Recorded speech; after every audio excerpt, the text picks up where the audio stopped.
older man, put there by Kamla Prasad Bisasa. Me say so. Well, I hear what he just said, and it have plenty more like that coming from him. Right? So when Monilal wants to come and tell you there's PNM persecution and political persecution by the AG and the MBD and Rowley's last-ditch effort at political persecution, rubbish. Well, boy, you should see the comments under this video of Victor Roberts.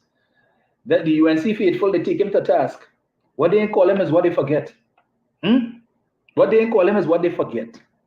Because now he talking out. And he's telling you, you see them people, Prasad Bisasa is offering you 2025 ain't no damn good. He knows them. He is in the belly of the beast. He sit down and eat and drink with them. So he knows, and he is telling you. So don't take it from PNM, because all I could say PNM bias. This is a UNC man who is still very much UNC. Telling you about the man with the $3 million who tried to hide it in mommy bank account, right? And hide it in mommy insurance policy. Yes, that man who was toting purse and handbag prior to 2010. And in 2011, he and mommy went and opened a company and getting $1 million contracts. He and mommy never run a parlor before. They probably never even run chickens, but set up big business, big company, and getting contracts for all manner of things, bidding and winning contracts where their bid was the highest bid. And you had companies, other companies, established companies that are around for decades, that have experience in these types of works, losing to a company that was only a few months old. And he and Imami get contract upon contract for millions and millions of dollars. And when he was confronted during the 2020 election by Mark Basant with documents, copies of checks, and asked to explain, he can't explain. Right? Mark Basant showed him 2 checks with different dates. The man say, well, that was his birthday. And as you know, he's our only child. And so mommy gave him some money. But like he is the Queen of England. He has his birthday celebrated on 2 different days. Right? 2 different days. All that money. But they never talk about that. What is going on with that police investigation? 4 years now. 4 years now. What's going on with that? Has that, but people like Inshan Ishmael and Philip Alexander quick to send freedom of information requests. They want to know about this and that to play the want to attack the PNM. But wouldn't send a freedom of information request to the police service to inquire what is the status of the investigation into Prison Gate, where 2 prominent UNC attorneys were accused in 2014 of cutting and pasting witness statements, or cutting and pasting the statements of prisoners, claiming all manner of injuries by the police and prison officers and so on, winning these cases and being awarded hundreds of thousands of dollars, only to find out that these claims were false. And it took a master of the court in going through and realizing, but wait now, the similarities in these witness statements are uncanny. If 3, 4, 5 of these cases have come before me and it's like I'm reading the same thing over and over and over, what is this? And the Chief Justice would have, not the Chief Justice, sorry, the DPP would have read these statements, and he said he is of the unflinching view, just to taking a cursory glance, that wrongdoing took place here. 2014. We are now in 2024. 10 years now, the police investigating. Since 2014, the then man who was in charge, senior superintendent, I think it was his rank, Dinoon, told us in October of 2014 that the investigation is almost to a close, and the only thing left to do is to interview the 2 attorneys, Farun Debedine and Gerald Ramley. 10 years now, like they can't interview them yet. Mr. Griffith, when he was Commissioner of Police, he told us all gates will be closed before the election. We're closing all these gates that have been open for how many years? That was the one gate he didn't close. The one gate he didn't close. We reading about one of these attorneys, right, representing a man, suing the state. The man dead. He ain't know the man dead 2 years. But within that 2 years, document signed. The man signed document because the original award that he got from the High Court was insufficient, 200 and something thousand. We want more. And the man signed document authorizing appeal after he did. But we know they're very good at necromancy, right? They're good at going into the cemetery and, yeah, know that. So how he signed that document, it is not known. Media interested in finding out about it? Cold case? It seems to be a cold case, though it was a slam dunk case. Because one of the attorneys wrote to the court trying to explain why he did what he did. He was overwhelmed with the amount of briefs that he would have gotten and so on, and time was of the essence. And since basically all prisoners just talk the same way and it's the same language, that's why God said, go from here with that. Go from here with that. You should know better than to come and try to move. Go so. We're still waiting. 10 years later. But the only, where's your young daughter? Where's your young stepdaughter? What's going on with that case? What's going on? The matter with Christina Sankas, Cho Chong's ex-stepdaughter, happened long after Prison Gate.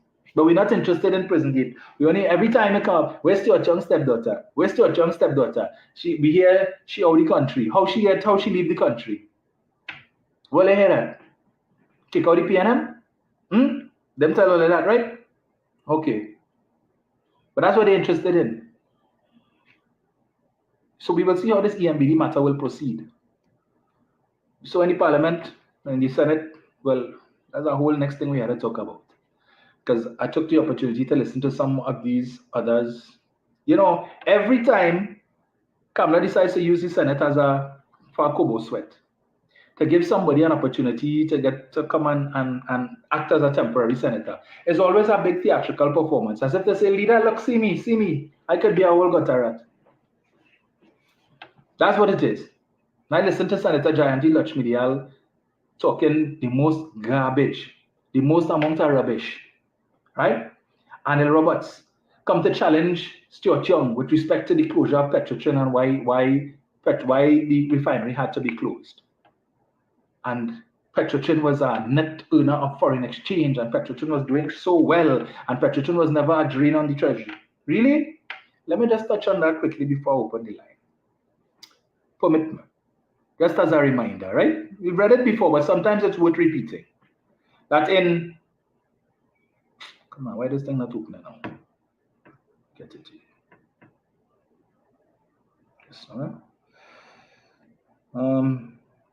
Let's see this thing here. No, that's not what I wanted.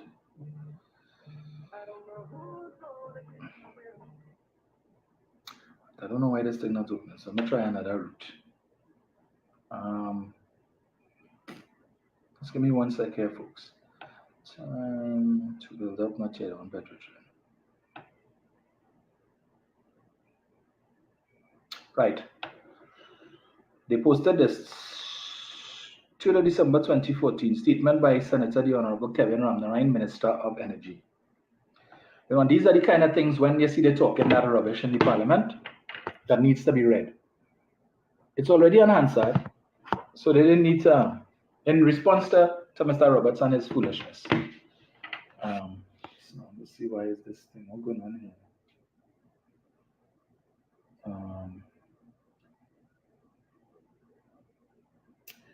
Right, I don't know what's happening with YouTube, folks. It seems to be frozen. People on YouTube, you could just let me know what's going on there.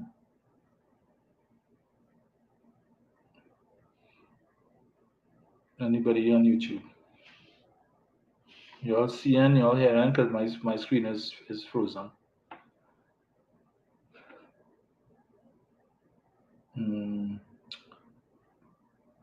Oh, somebody's telling me that YouTube was down a while. All right, I was not aware of that.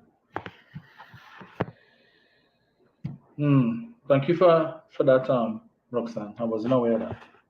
Yes, sir. Let me try this again. Give me 1 second.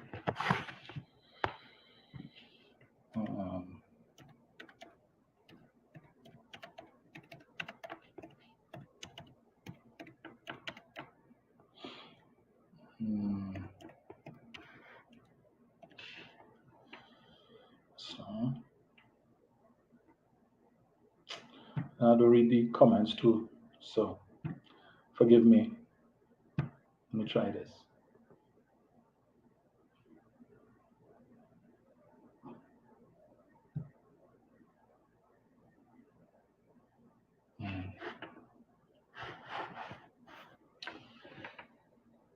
I'm seeing someone on Facebook is saying the PNM is a slave machine, right? Okay, Narish. Slave machine, really, Narish? How so? Share with us now. Share with us. How is it a slave machine, as you say? Who have they enslaved? Who have they enslaved? Well, let me get a little bit of education, Narish, because you seem like you're one of those who believes in this right. Well, I think well I restarted the stream on YouTube. So yeah, I don't know what happened there, folks. Apologies. Right. So right. Yes, Patricia said back up. Yeah, folks, I wasn't aware that you all were down so long. But anyway, let me just touch here quickly based on utterances that were made in response to the acting Prime Minister, Stuart Young, in his contribution in the Senate, right, to the budget. Where Anil Roberts, as is, making all kind of claims about Petrotrin and the shutdown Petrotrin and the usual claims. He didn't say this in the Senate, well, at least I didn't hear him, but they're talking about the shutdown Petrotrin to see baby drill and all kind of nonsense. Let me just remind them, right? All of them who love to talk about the refinery and the refinery was making money and all of this. Yes, so the folks on YouTube, I was not paying attention to the chat otherwise, and I didn't notice the screen was frozen, or else I would have restarted. So I know some of you would have jumped across on Facebook, right? So I guess for those of you who would have missed it, you would need to go back on Facebook, because you would have missed. I don't even know how much you all missed. If you missed, Roxanne, what did you all miss? Did you all get the part with the text messages between Monilal and the contractors? Let me know now. Oh gosh, Leon says a lot. Oh boy. Oh loss. Cyril, so you all got the part with the text messages and stuff, right? That's what he said, yes. Okay. Roxanne also says plenty. Ooh, then he said you all got some of it. All right. My apologies. Right. So let me just touch this quickly, right? This statement that was made by Kevin Ramnarine on the 4th of December 20, or the 3rd of December 14, sorry. Time to build up, not break down Petrotrin. I'm not going to read the whole thing. But he's speaking here, and this was again in the wake of Petrotrin was facing looming industrial relations action by the employees, because Petrotrin had indicated to the workers that they had no money to pay any increases in salary. Listen to Kevin Ramnarine, right? And that's for the benefit of, what's the guy's name? Narish and others like Narish. Mr. President, I rise to make a short statement on the financial position of Petrotrin in light of low refining margins over the past 2 years and the recent precipitous fall in oil prices and further shrinkage in refinery margin. So for the benefit of Narish and others like Narish, right? This is the UNC, People's Partnership Minister of Energy, making a statement in the Senate in December of 2014. And what she says, he's making a statement on the financial position of Petrotrin in light of low refining margins, right? And for the past 2 years, so we're talking 2014, 2013, low refining margins. So let me define for you, Narish, what refining margins mean. It means that for every barrel of oil that they import and they turn into fuel, what they get in terms of the fuel that each barrel of oil produced, what they were selling that fuel for was less than what they were paying for the barrel of oil. So they were losing money. So you buy a barrel of oil at $100 US, let's say, and then you turn that barrel of oil into diesel. And when you sell the diesel that this one barrel of oil produced, all you're probably getting might have been 80 US. So you're losing $20. I want to ask Narish, does that make sense? Is that a sensible business model, Narish? That you're spending precious US dollars to import oil, to refine, and to refine products to sell, and then but what you're making off of each barrel of oil is less than what you paid for it. Now we know under Kamlamatics that is good business practice. Under economics, it's not. But we continue. He goes on to say, Petrotrin lost $346 million unaudited in fiscal 2014 and it just broke even in fiscal 2013. This was due to losses by the refining arm of the company. The upstream side of the company remained profitable in 2014. So again, the refining arm, you know what that means? The refinery. The upstream, as he said, remained profitable, which was the oil, looking for oil exploration, right? That side of the business was profitable. But because of the losses that we were suffering in the refinery, it was eating up whatever profit that the upstream side of the company was making. You see what it is Heritage doing now? That is what they refer to as the upstream, right? I continue. Losses in the refinery are principally due to the collapse in the gross refinery margin. Again, so this is the third time he has mentioned losses in the refinery. The refinery are principally due to the collapse in the gross refinery margin. But they're telling us that Petrotrin was making billions of dollars and Petrotrin was profitable and it was never a drain on the treasury. He goes on. The gross refinery margin is the difference between the cost of a barrel of crude oil and the value of the refined products that are derived from refining of that barrel of crude oil. Gross margin, like oil price, is variable, market-related parameter over which we have no control. The fall in the gross refining margin at Petrotrin is a feature of a worldwide oversupply of refinery capacity, compounded by the shale oil revolution, which has seen American refiners benefit from cheaper crude oil and lower natural gas prices. So you know what that means, Naresh? There were Kevin Ramnarine was telling us in 2014, you just had too many oil refineries around the world. You had spare capacity, okay? Spare capacity, which means they were producing more than enough fuel that was needed, and you had extra capacity in refineries around the world that they could have produced more, but there just simply was not a demand for it. Okay, we continue. Naresh. He goes on to say, these depressed margins have led to the closure of some 60 refineries worldwide over the last 5 years, with a further 11 currently being contemplated for possible closure in other parts of the world. In the Caribbean, 2 refineries have closed in recent years. In Europe, 13 refineries have closed in the last 5 years. Naresh, you know who's telling us this? Kevin Ramnarine, the People's Partnership Minister of Energy. Not Stuart Young, not Franklin Kahn. And every time I read this, I always ask the question, why did Franklin Kahn see it necessary? Not Franklin Kahn, sorry. Why did Kevin Ramnarine see it necessary to go and do research or to have his assistant or whoever do research into refinery closures in the previous 5 years, to put a whole paragraph into his statement that he entered into the Hansard? What was the significance of that, of talking about refinery closures? Well, let me read the next line for you. Petrotrin, and indeed the country, is not immune from this global scenario. You know what's the global scenario, Naresh? The closure of the refinery. That was the point of Mr. Ramnarine looking and doing this research. He was trying to send a message that, look, clearly they saw closure of the refinery was a real possibility based on the situation. So if it is that it comes down to us having no choice to close the refinery, please understand, it is not because of any incompetence on our part. It is because this has become a global phenomenon where 60 refineries were closed worldwide in the previous 5 years. And if the refining business was so profitable, why would 60 refineries close? And even with the closure of 60 refineries, you were still having challenges with refining margins, Naresh. I continue. Petrotrin is now also facing the specter of falling oil prices, which jeopardizes the profitability of its upstream business.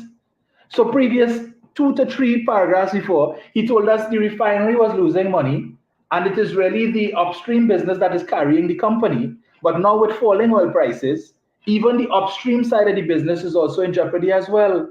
Because whatever oil we find and sell, the amount of money that we get in per barrel of oil is next to nothing, little bit. So we're not even making enough profit on that side to be able to account for the losses or to counter the losses that we face in the refinery.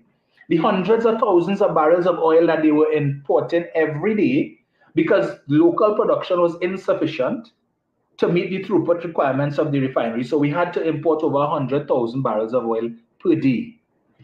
Right, Naresh? I continue. As a consequence, the company has cut TT $340 million out of its operating budget for fiscal 2014-2015 as compared to 2013-2014. But even with this significant cut in operating expenses, the company will still incur another projected loss in 2014-2015 at current oil prices and refinery margins. You heard that, Naresh? Even with a cut of $340 million in its operating budget, Petrotrin was still on track to record a loss in 2014-2015 of $300+ million, right? Still a projected loss. Petrotrin's salaries and wages costs, inclusive of benefits and allowances, are 54.5% of its recurrent budget. This compares to the benchmark of 35 to 40% for national oil companies around the world. In other words, Kevin Ramnarine was telling us in December of 2014 that Petrotrin was paying too much in salaries. They had too many employees, and too much of their recurrent expenditure was assigned to employee-related costs. This is Kevin Ramnarine telling us this, not Stuart Young, not Franklin Kahn. Kevin Ramnarine. Maybe you could help us, Naresh, to understand what Kevin was telling us here. He goes on to talk about, right, in 2002, he talks about the total debt of Petrotrin was $3.3 billion, and by 2010, the former administration left office, it had increased to almost $12.4 billion. He talks about the main driver of the increase is the debt burden in that period included the issue of 2 bonds for the GTL plant and so on, right, which we know. He goes on to say, despite this, just now, the company has met these obligations. So the repayment figure for the long-term loan payments for 2014 is TT 1.26 billion, and for 2015, the figure is 1.23 billion. In addition to falling refinery margins and falling oil prices, the company must also contend with the servicing of its international debt obligations, right? All the analysis shows that the way forward, I want Naresh to hear this part. All the analysis shows that the way forward for the company is to increase crude oil and gas production. And that can come from Petrotrin's own efforts, as well as from ventures such as lease operatorship, farm out, like with AV drilling, incremental production service contract, and joint venture programs. Improved production is also expected to be realized from the company's Trinma operations, and more specifically from the Jubilee field and the ongoing Southwest Soldado project. These projects will take time to yield maximum benefits.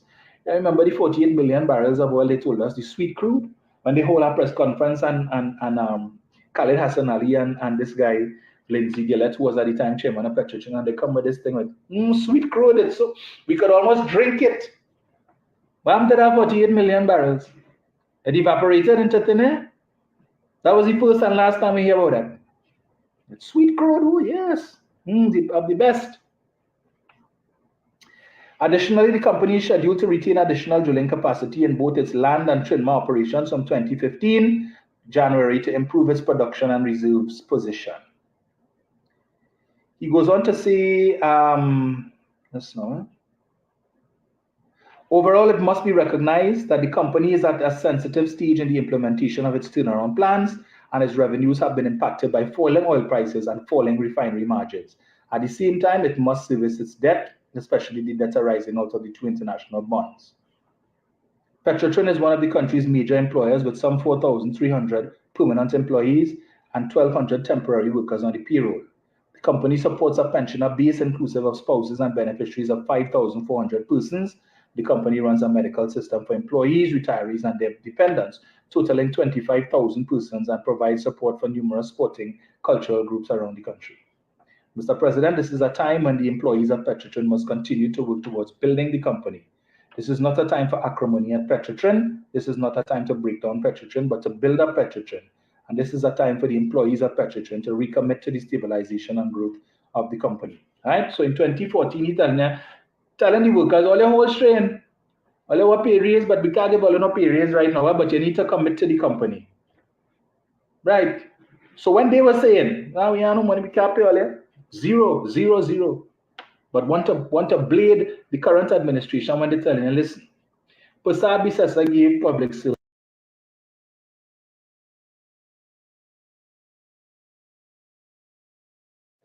We can't give Olia 14%. We just don't got the money. All right? We don't got the money. Persad Bissessar gave Olia the 14%, and that incurred a significant back pay, which they didn't pay. This administration had to pay. Where the money was going to come from if they had come into office, the PP, if they had won in 2015, God alone knows. But that was the norm. Kick everything, kick the can down the road. We'll deal with that later, because right now we're looking for votes for 2015, right? So let us deal with that first. Let us get the election out of the way, eat our food, drink our juice and belch, and then after that, we will see what could happen. That's what they were doing. But then there is an article which Khaled Hassan Ali did, the Oil and Gas Journal, right? In which he indicated that Petrotrin cut their throughput from 180,000 barrels of oil per day to 120,000 barrels, in his words, in an attempt to avoid going out of business. His words. So if you weren't facing the specter of going out of business, why are you attempting to avoid going out of business unless you're facing the possibility of going out of business? Why? Make that make sense to me, Naresh. You know any company that's saying, all right, but we're going to put things in place to avoid going out of business. Are you facing the possibility of going out of business? No. So then why are you putting things, if your business profitable and you make it, why are you thinking about avoiding going out of business? But we know under Kamlanomics, that makes sense to all you, right? You heard, I just read for you there where Kevin Ramnarine said that the way forward for Petrotrin was to what? Increase production, increase drilling activities. You know what Petrotrin did? The exact opposite. The exact opposite. Let me just get that quickly for you, Naresh, right? Let me get it for you quickly before I open the line there. Khaled, this is an article dated the 12th of January 2015. Khaled orders Petrotrin cutbacks and says we can manage for a short time.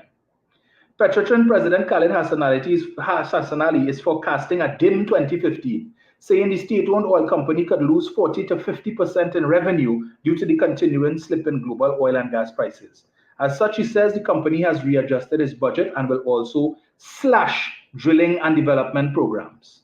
The revised budget will take into consideration its revenue forecast over a 5-year period. Revenue forecast over a 5-year period. You know what that means, Naresh? 2015 to 2020. What happened between 2015 to 2020 with oil prices, Naresh? If when oil prices were still 40-something and 50-something and 60-something dollars a barrel, they were holding their head and ball. And when this government came in, it went down to at one point the price of oil was minus, right? It was free, less than $0. How much money was it making? So if at 40 and 50 and $60 a barrel, they're telling it, pressure, we're making enough money. We have to be coming up with all kinds of strategies to keep the company afloat. When the price went down to 20-something dollars and $17, and then for a couple of days it was free. Things were better, and the fortunes of Petrotrin suddenly increased. But when the price went that low, and they still had to pay salaries, they still had to pay overhead costs, they still had to pay for maintenance costs, all of these operating expenses didn't go away because the price of the main commodity fell below zero. The money still had to be found. Where was it coming from? Because they didn't have money in savings to pay employees an increase in salary. We know that. That is why Kevin was prompted to make that statement. So where the money was coming from? How were they getting money to import oil? And all of that. Maybe you could share that with us, Naresh. Help us out now. Help us to figure that one out. Right? Let me just get this here.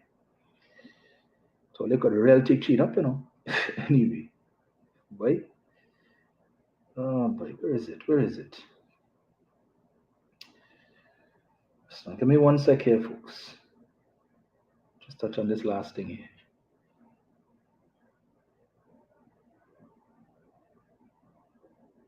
Right. Trinidad and Tobago state-owned Petrotrin is blaming the shale gas revolution in the US and lower crude prices at Cushing, Oklahoma, for its decision to significantly reduce its refinery throughput to 120,000 barrels from 180,000 barrels a day. Petrotrin President Khaled Hassan Ali told the Oil and Gas Journal that the decision was an attempt to limit the company's losses and to avoid going out of business like 2 other Caribbean refineries. Right? But we will continue. Let me take Mr. Yates. Let me just get his. Mr. Yates. Yeah, good afternoon. Good afternoon. Are you hearing me? Yes, good afternoon. I have quite a few things to say, but I'll confine myself to 2 points this afternoon. Go right ahead. In the interest of time. One, on the issue of this EMBD matter, I hope the UNC finally comes around to the realization, two things, that not everybody is viable. Not every judge handles his business based on racial considerations, and that everything for every judge is not necessarily circumscribed by race. By race. Look at this instant matter with EMBD. So the first one is High Court. We know after that. Justice James Abood, I suppose he could pass for local wine. But it would have said for them, because of what they are and what he is, he ruled against them based on the law. Based on the law. You see?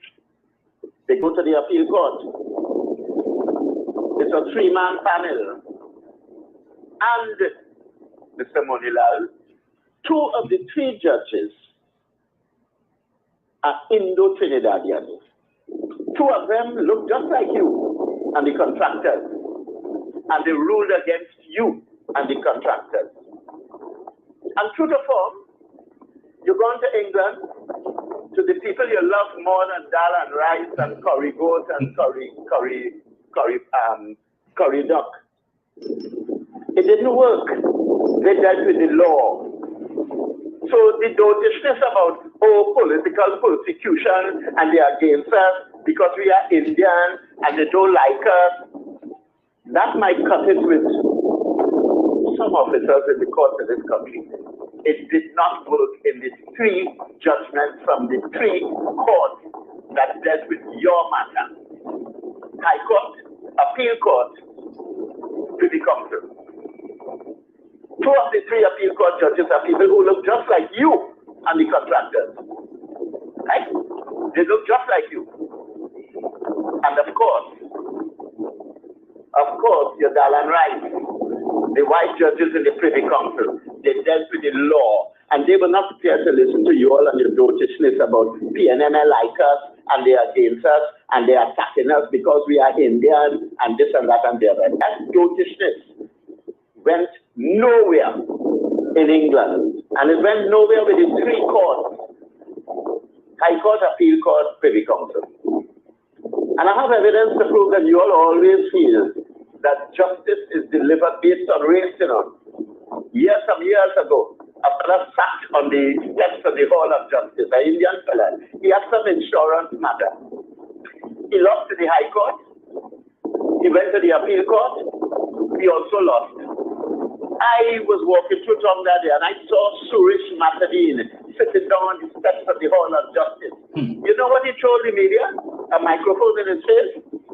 He lost in the Appeal Court because the composition of the panel worked against him. That 2 of the judges were African, and that's why he lost the case. And it's the same logic that you all apply when you all go to the court. You look at the personnel presiding over a case, and you assume that you should get judgment based on that.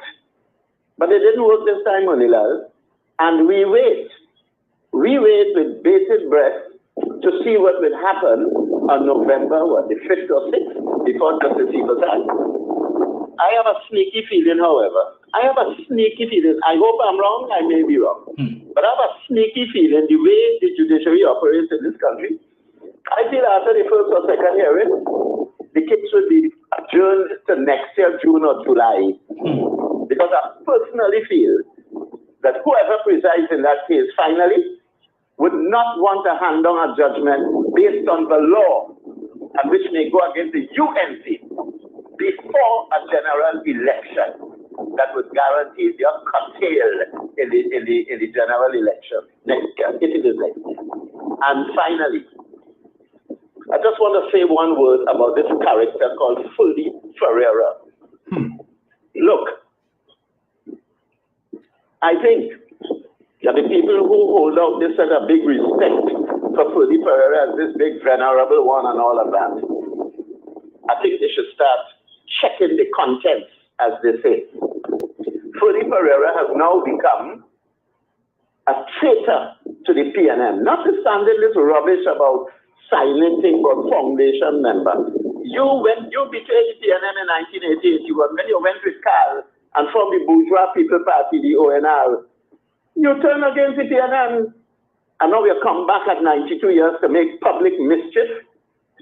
And I am just suggesting, as I close here now, those who keep Fully Ferreira very close to their chest, they would do well to revisit their position and keep an arm's length between themselves and Fully Ferreira, because he wants the PNM to lose the election. Why in your letter must you say that because of the postponement of the convention, that when the time is right, you want punishment for the PNM from the electorate? You want PNM to lose then.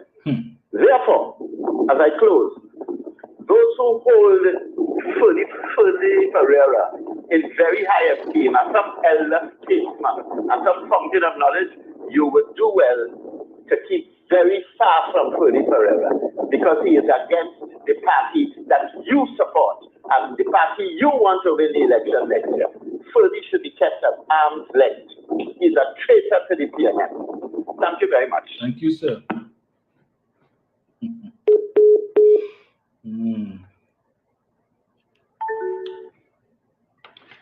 So let me just get this here. 1 sec.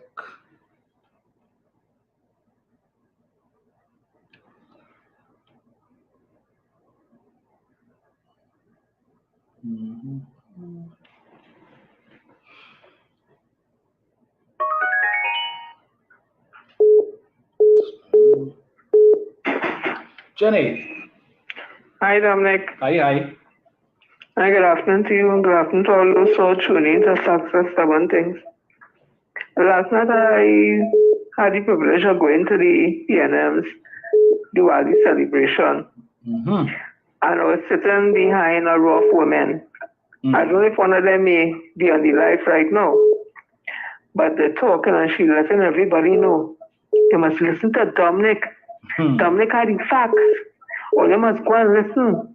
When Mr. Chance called and Jenny called and this one called and she talking it and she was excited about it, and the others not too sure what she talking about. She said, I'm telling all you anything you want to know. And she going on, and then she said, all I had to ask Sister Jenny. I asked her, where you want to ask Sister Jenny? She said, oh God, you Sister Jenny, right? And the point I'm making is this. People are listening. People are hearing. But I want that to translate into people telling others, just like that lady was telling her other friend, to go listen to Dominic, listen to Juliet, listen to Jen, listen to Mr. Chance. She's doing her part. And I wanted to continue telling others, and those that she told that, I want them to now start to do the same thing. People may feel unbeliever in this point, and it's important. And it's not a complaint, because what we do it because we understand our country needs a people's national movement to run this country. We saw what the UNCPP did 2010 to 15, and even under Mr. Pandey's time. So I will not believe and go over all that he went. I just want to tell people, it takes a lot of work for Dominic to come and do these shows with the research he has. You don't just get up in the morning and do a live. You have to do research. Those research takers, and I know from a fact, all hours of the night, sometimes during the whole day, to make sure we have the information with the evidence to back it up. So when we talk it, that nobody can dispute it. And if they do, we could tell them where exactly to go and get these facts. It's a lot of work. So when you see Dominic sit down there, Dominic doing a lot of work, and then he has his own job that he does prior to this. When you see Juliette Davies sit and do her live, it's a lot of work went into research. When Mr. Charles call on the phone, Mr. Yates call on the phone, and all those who call, the voices you all love to hear, they don't just get up and talk just like that. It's research that I've been doing so that I'm able to answer back and able to bring information. The work that I am doing also is a lot of hard work. I am always glued to my phone, on Facebook, on Google, looking to see what the information is there. So I'm saying all this to say, I'm not complaining, as I said, but I want you all to know who's listening, who love this program and love all the other programs you all on. It will go to North if when next year comes for the general election, you take on the conversation of Freddie Ferreira, Lee Hunt, and others who are just speaking out now because of whatever hurt they toted, and you let that split us as a people on the ground who understand the importance of a people's national movement being in office, the importance of having a prime minister who could do the job, not just because you like them, not because, as the one to say, PNL is a black. PNL has never been a black party. Dr. Ed Williamson has said there's no mother India, no mother Africa, no mother China. He said that because he knows we remain stuck in that space, we wouldn't be able to form a nation. And he was building a nation where every creed and race find an equal place. And just to test the theory, they said that PNM is a black party. When Mr. Chambers, who wasn't black, he could have seen that he's mixed heritage. They find he does see. When Mr. Manon K was African, he said, he too Sophie. Dr. Rowley come, he too black. And now whoever they think that Dr. Rowley favor or don't favor, as if there's not a democratic process that goes through to choosing a political leader. It's not whether Dr. Rowley like A or B or C. There's a process to go through. Now they find this black party can have somebody like that. So what they really want and what they really think. So I'll come back to where I started. If you all allow all the dissenting voices to make all this shift all the focus from what is important, we could end up, and this is very frightening to outcomes, we could end up with Kamala Persad-Bissessar and the UNC, who everybody saying she owns him, how they thief kleptocratic government, how there's what lagu liquors, lavas liquors, they all come out and say that. And if all want to be swayed by these dissenting voices, but PNM is a black party. And sit on home because I don't like he, I don't like she. And allow these people to go back into office with all the work that has been done in the energy sector and by Dr. Keith Christopher Rowley to make sure that we come back on par with our gas because our oil is greatly depleted. That is why they had to do away with this refinery. Not the areas where the gas was going down in the petrochemical areas. That is where making the money. And if we have all these gas contracts, the gas making the money, and only allow the UNC and Kamala with a group of people, everybody called kleptocratic, thief, corrupt, the whole UNC corrupt, who involved in human trafficking for them to come back in. Let me tell you something. Don't bother to like me. Because it's not about liking me. Don't like Dominic. I could talk on Dominic if I feel. Don't like Dominic because it's not about liking Dominic or Mr. Chance or Mr. Yates or Mr. Juliette Davies or Miss Felix or Google or Bruce Wayne and John and Darren Marshall or Sherman Wilson. It's not about that. We want the information. You all getting here the information. We just set up all night. Bring it to you all to put in a show. We want you all to take that. Educate your children, educate those that wrong you, educate your family and friends so that 2025, they ain't going to the poll saying PNM is a black party. Or I don't like he or I don't like she. They're going to vote for the People's National Movement based on the fact that they understand. To do anything else is to bring our country to doom and gloom, mayhem, confusion and chaos. And you all could take that and put it in your pipe. If you don't have a pipe or anywhere else, and smoke that. Because that to me, is the God's honest truth. And I don't have a habit of lying to nobody. So people have a blessed weekend and know their assignment come 2025. Cannot allow the UNC, Carlo Batal Duquesne, to get back at our treachery again.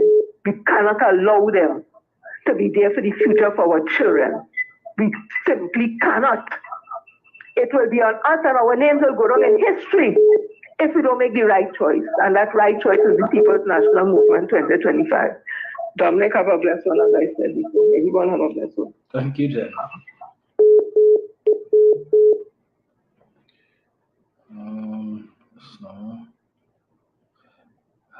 Hello, good afternoon. Good afternoon, Dominic. How are you? I am good, man. Yeah, Dominic, boy, this program I really have to get in these days, boy. The program is like a radio talk show program. I was number one. You know, Dominic is really sad, you know. You know why?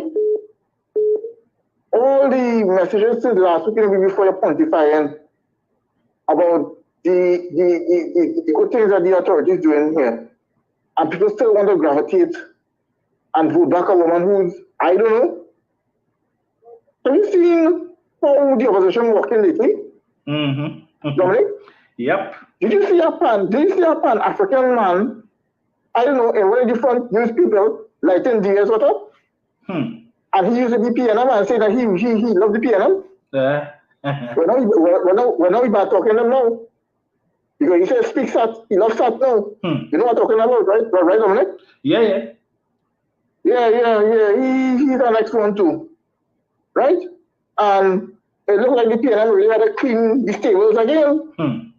Because people mumbling and now they have a problem. What is the problem with Churchill? He's a Chinese. What is the problem? I am trying to understand. I thought the PNM is a national party. So what is it now? So is an African party and an Indian party? Theoretically speaking, Jack Warner was supposed to be the head of the UNC, you know. You know that? Dominic, I just ask you that because I know you was with IRP at one time. So theoretically speaking, Jack Warner should have been the head of the UNC, correct? Well, why is that? And he was the main financier? Yep. And he was an influencer in the party? Right? During the time with Basil Pandey? So theoretically speaking, he should have been more or less the successor. In the real world, yeah. Right? And I don't know about you, but I am not too happy with having two carnivals in this country. You know why? Our carnival is supposed to fall within Ash Wednesday, right? Or Christian thing. Having this two carnival thing, I don't know, to me, it's a sort of a separation. And certain people in Kurt now, they say it is, you know, they say Gypsy idea who say that maybe Tobago should have a carnival, but you know at the end of the day, Tobago still have to support, they still get the support from us because thousands and thousands of Trinidadians went and have a good time across there, you know. Despite all the things they say about us. Dominic. Correct. So I'm waiting to see when Mr. Farina go bust the shell thing just now and say, oh, our carnival is nice. We go win election come next year. I'm waiting on that now. You're going to have that now. Yes. You know? So we wait and see. And I'm going to keep on saying, Shana, that thing that you just saying with the gentleman who drive the coffin there, I cannot believe it was him talking about that, you know. I couldn't believe it. You sure? You sure it's him and not somebody else who's stronger like him? Well, it's a good thing I was looking at a video. So, but then again, we know, room 201. Yeah, they're studying PNM business, but look what's going on in UNC. Yes. Right? They're studying about the so-called alleged trafficker in the party. Right? They're studying about person who have alternative lifestyle. They're studying about that. The next time when you call somebody a Zami, and according to the Open Dictionary, a Zami is something totally different. I don't know what they're talking about. You know? I'm like, well, you are good there, and don't let nobody jump you up. Particularly that one they call Mr. River there. I know you call just now. I bet your bottom dollar he will give you a call just now. For sure. Good day, Dominic. You too. Hello, good afternoon. Hello, good afternoon. Yes, sir. Right, I get in early, so you can see I call it, eh? Right, good afternoon to all the listeners, the callers of Facts Are Stubborn Things, and another segment of getting the facts out to the public. Right, first of all, let me say, tonight now, Lord have mercy. Last time was a really extravagant experience, and it was really, really good to see that a party that people deem, quote unquote, as a Black African party would have a diversity of cultures like last night, Diwali celebration. And let me say thanks to this Honorable Senator Renuka Sagram Singh Soklal and Rishi Sukai and these personnel who would have orchestrated the event to be a successful one. Right? Now going forward to that. You see, the UNC in this country, Dominic, what people doesn't understand. Right now, at present, they are happen on anything possible, right? To ride on it to get into office, right? Rudal Munilal, right? Who can we call that? Jack Warner would have said that he couldn't buy a cup of dal. Couldn't buy a cup of dal to eat. But today he's a millionaire. Right? Jack Warner also stated that it's he that sent his wife in London to get education. I didn't say so, you know, it's Jack Warner said that. Munila drop up on the media and say his wife didn't go to London, she went to England. So Dominic, where's London? You understand what I'm showing you? So this is to show you that these people are so desperate. They will do anything possible, right, to destabilize this country to get political power, right? And as what Mr. Yates say, I and all await to see the judgment that the so-called UNC judge from down South Trinidad will hand down in this matter regarding EMBD. Because we all know that where the judicial system and the media play in this country when committing the UNC opposition. Because clearly, the PNM is the enemy in the country. Right? So we are waiting to see judgment.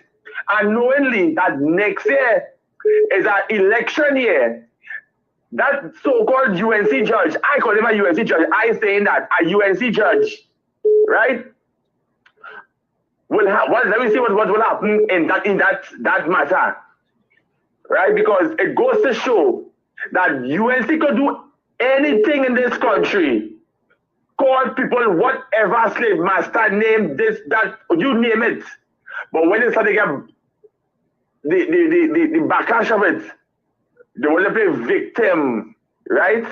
Just like what Minister Young had said in Parliament, yes, Zami.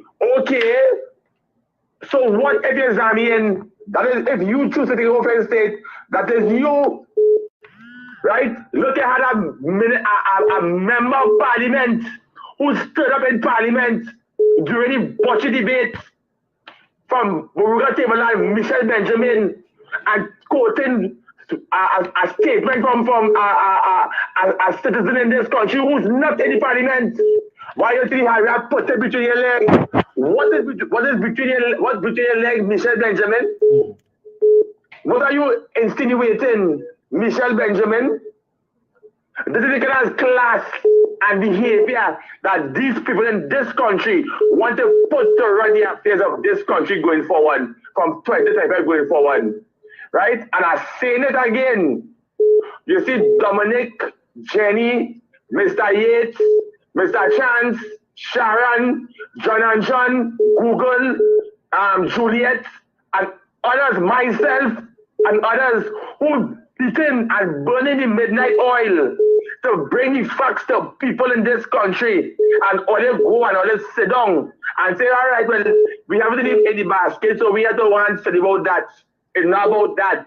Get up, tell your mother, tell your father, share the information to the people in this country, your close friends, associates, let them know.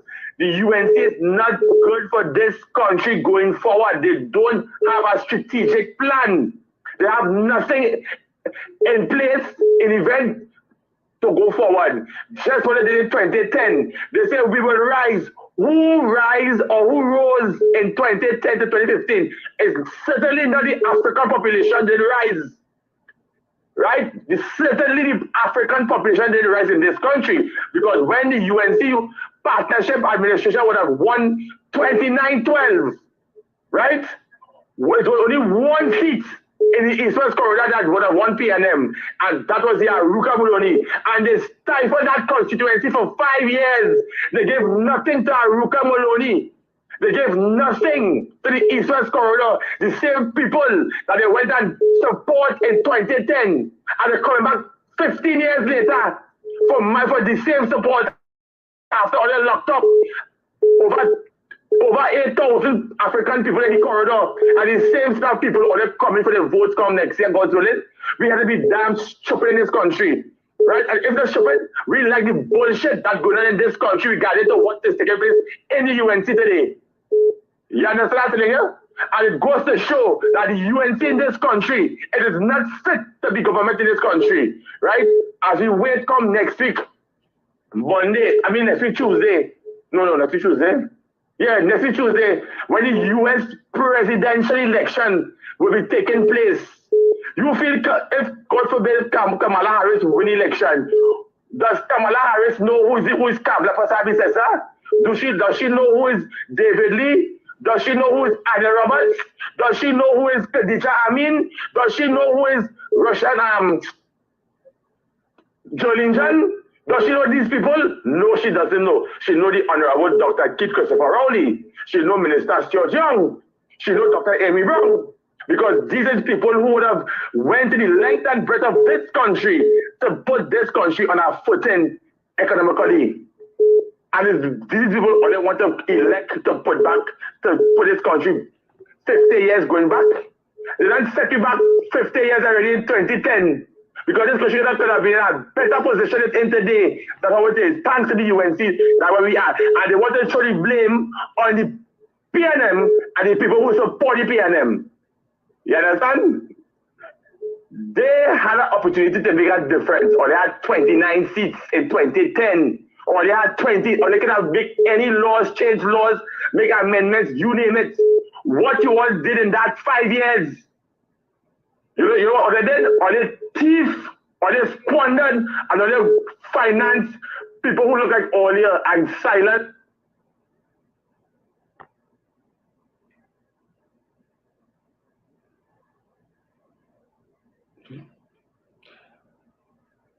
Don't know what went on there, Eric. Let's see. Just now, hold on.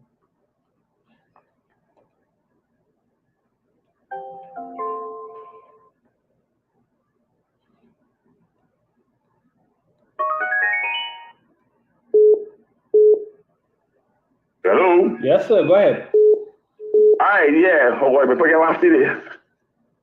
Yeah, so as I was saying, oh God, I don't know if I tell you yes. Anyway, the same Kamala Persad-Bissessar who stood there, who you had a former member of Parliament for Tobago, West or East, I think it was, stood up in Parliament and tried to demoralize Dr. Rowley, his family.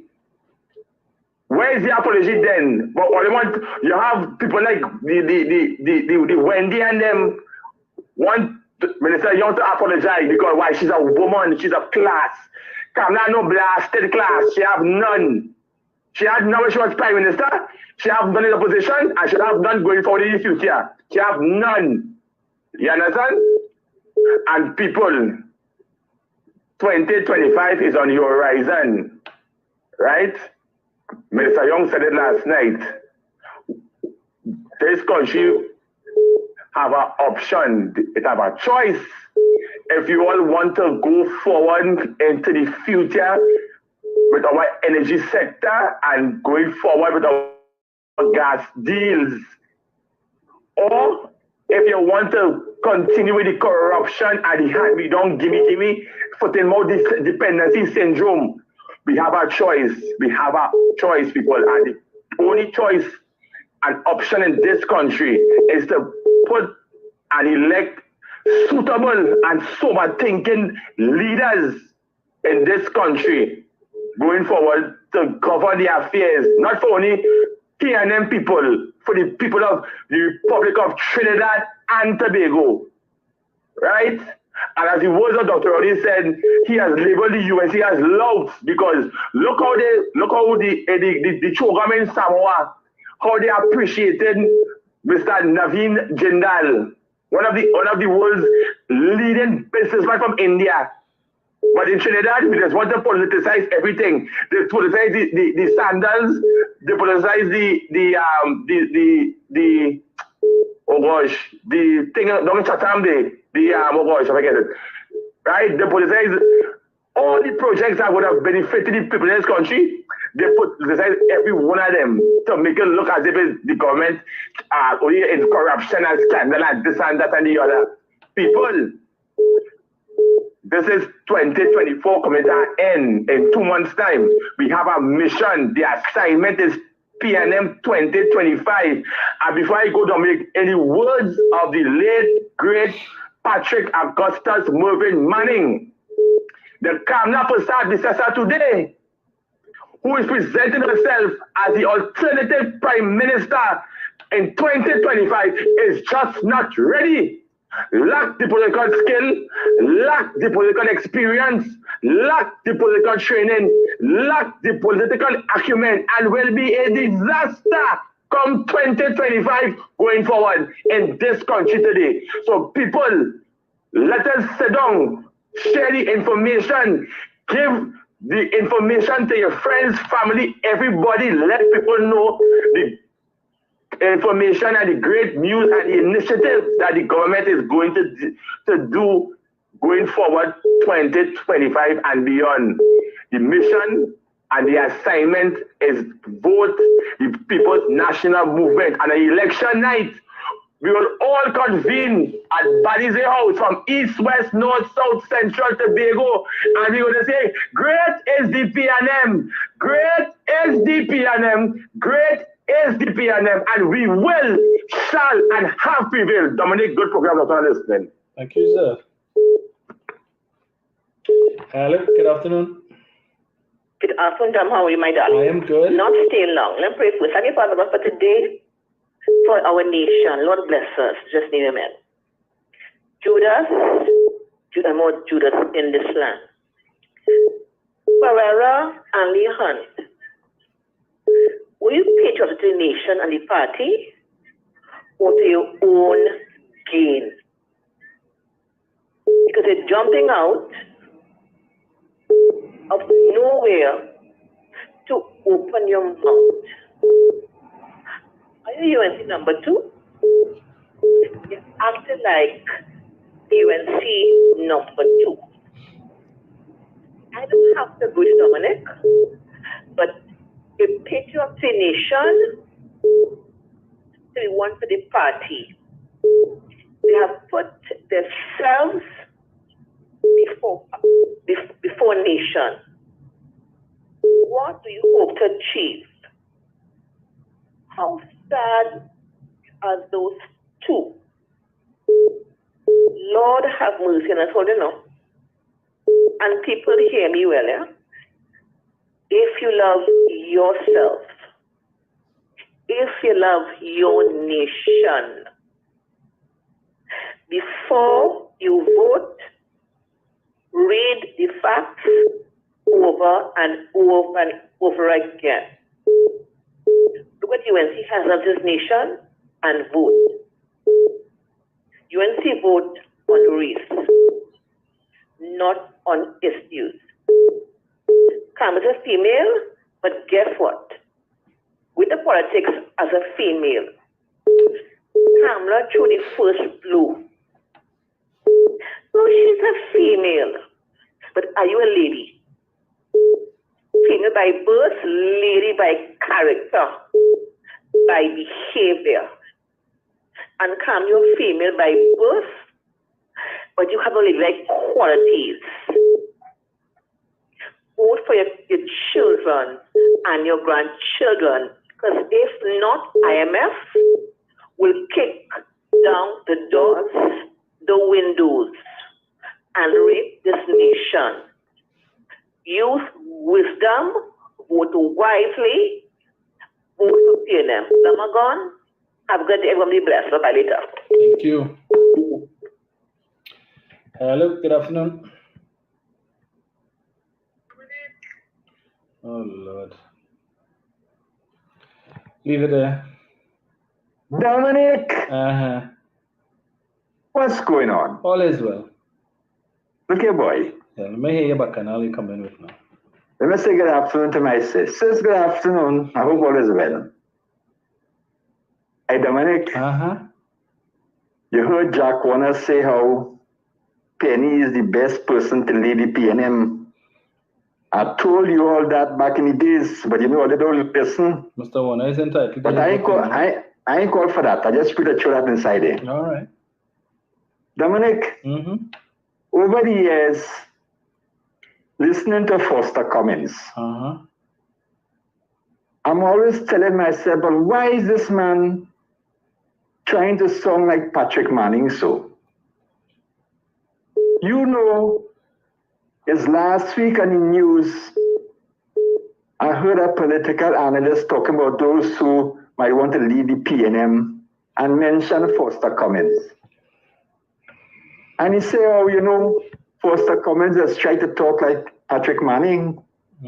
Dominic, I just throw my hands up in the air. Dr. Rowley does do the same thing. Watch his hand movements. Is Mr. Manning. And then Dr. Rowley does want to talk about he do copycat. Dominic, nonsense. Mr. Manning had hand movements? Yes. Okay. You go back and watch Mr. Manning's speech. Okay. And watch hand movements.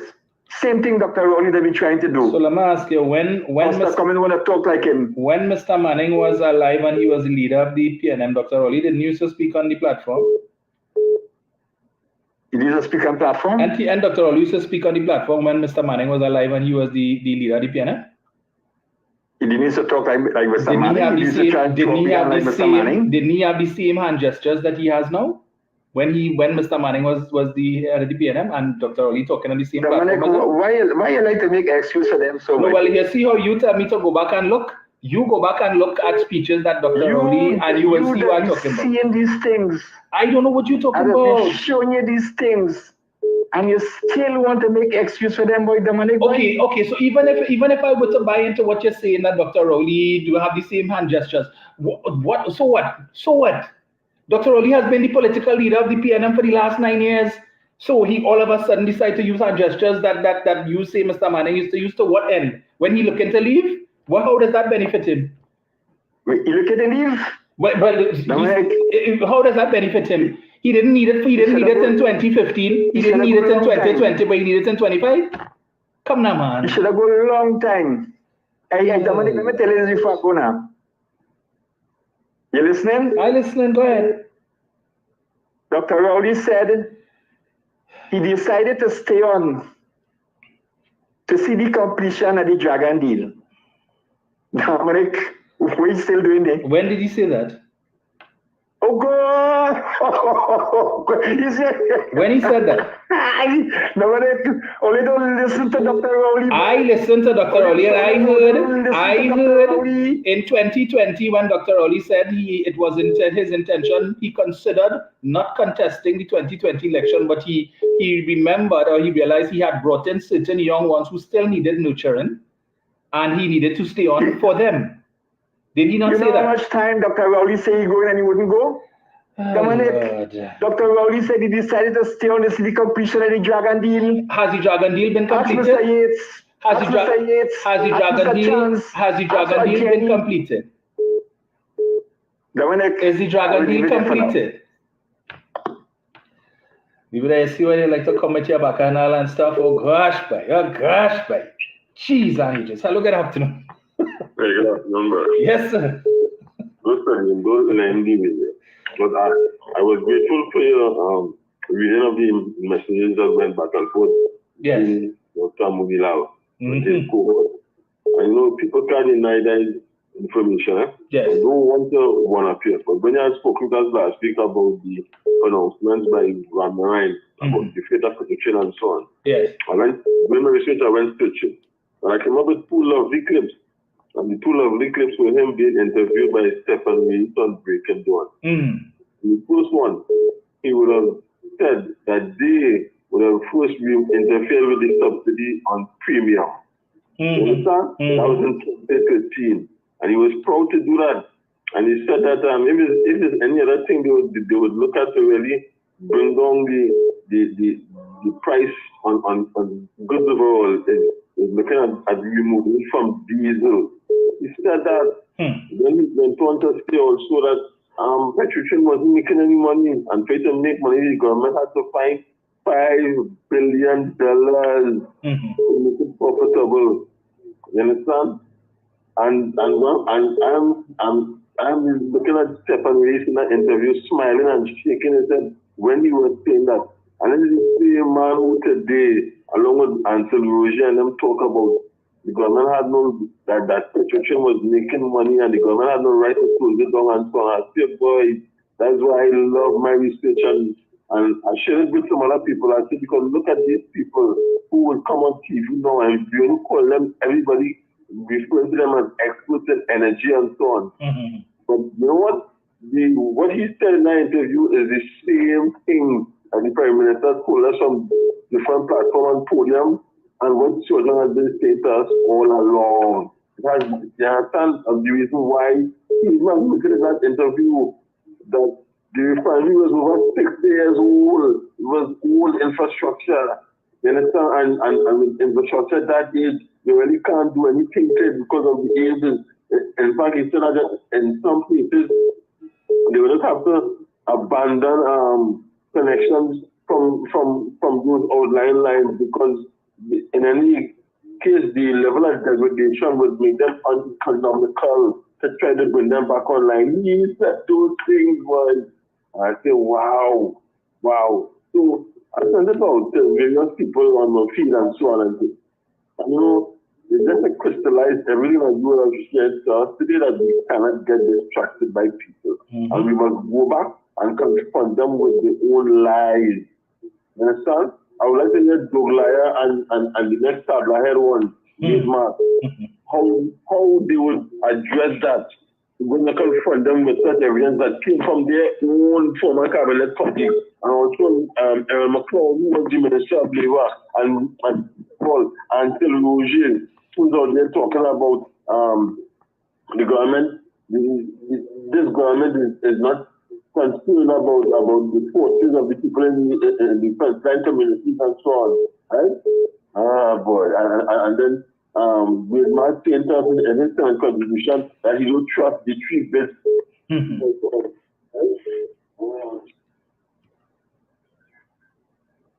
Because these people have to have the money to be able to start the refining at a cost to them which they will be prepared to accept.